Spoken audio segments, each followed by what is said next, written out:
आई, अचेत अवस्था जैसी हो रही थी। पत्नी ने कहा मैं खिला दूं आपको। बोले नहीं नहीं, रख जाओ, मैं खा लूंगा और तुम जाओ वापस। सामने सामग्री रखी है,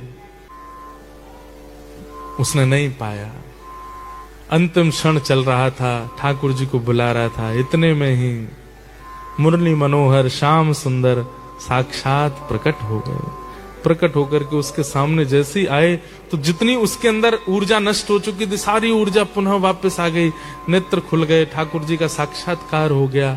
ठाकुर जी सन्मुख खड़े हैं और सन्मुख खड़े ठाकुर जी को देख करके गोपाल नेत्रों से अश्रु प्रवाह होने लगा। ठाकुर जी के आगे वही सूखी रोटी और वो सब चीज सामग्री धर दी। भगवान बड़ा विलंब लगाया आपने आने में, अब पा लीजिए।